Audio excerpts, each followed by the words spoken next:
और इस बीच आपको बता दें, राहुल गांधी ने श्रीनगर में अजीबोगरीब बयान दिया है। राहुल गांधी ने कहा कि कश्मीरियों पर हमला हुआ है। जी हां, राहुल गांधी आपको बता दें आज गए थे अनंतनाग विधायकों से मिलने के लिए और वहां पर राहुल गांधी ने कश्मीरियों पर हमले की बात की है। अब राहुल गांधी से कोई पूछे कि वहां पर टूरिस्टों पर, निहत्थे टूरिस्टों पर चुन चुनकर गोलियां बरसाई गई हैं धर्म पूछकर, और वो कह रहे हैं ये कश्मीरियों पर हमला है। जरा सुनते हैं क्या कहना चाह रहे हैं। The idea behind what has happened is to divide society, is to make brother fight brother. And it is very important that every single Indian stands united, stands together, so that we can defeat what the terrorists were trying to do. It's sad to see that some people are attacking my brothers and sisters from Kashmir and the rest of the country.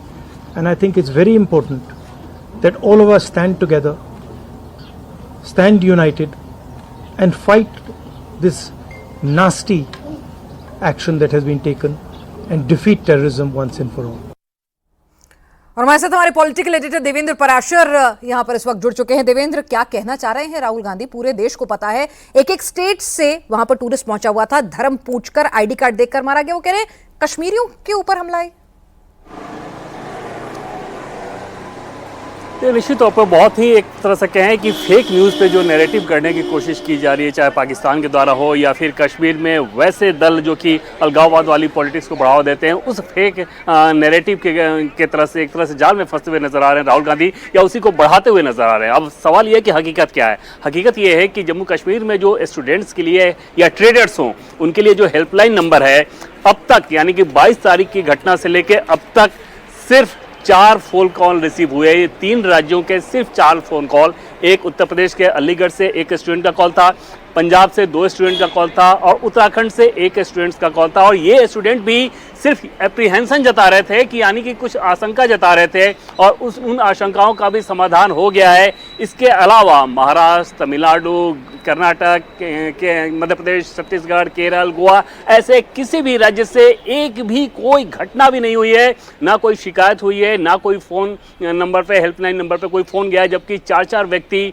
उन helpline number पे लगातार मौजूद हैं कि कोई भी शिकायत आए तो तुरंत उसका समाधान किया जा सकता है। तो समझा जा सकता है कि ऐसे समय में जब पहलगाम में जो बर्बर आतंकी कार्रवाई हुई है और उस तरह के नैरेटिव के, उस तरह के मामले को लेकर पूरा मूड देश में बना हुआ है, उसके खिलाफ एक काउंटर नैरेटिव गढ़ने की कोशिश की जा रही है। कश्मीर विक्टिमाइज वाली जो पॉलिटिक्स होती है, उस तरह के नैरेटिव वाली जो पॉलिटिक्स होती है, ताकि कश्मीरी की सेंटिमेंट को लेके एक अंतर्राष्ट्रीय स्तर पर भी एक माहौल बनाने की कोशिश की जाए, उसी चीज़ को राहुल गांधी आगे बढ़ाते हुए नजर आ रहे हैं। जब एक भी मामले की कोई शिकायत नहीं और उसके बाद इस तरह के बयान देना, ये बहुत हैरानी भरा है। दूसरी चीज़ कि उमर अब्दुल्ला, मुख्यमंत्री उमर अब्दुल्ला जम्मू कश्मीर के, वो अपने 4-5 मंत्रियों को भेज रहे हैं अलग अलग राज्यों में।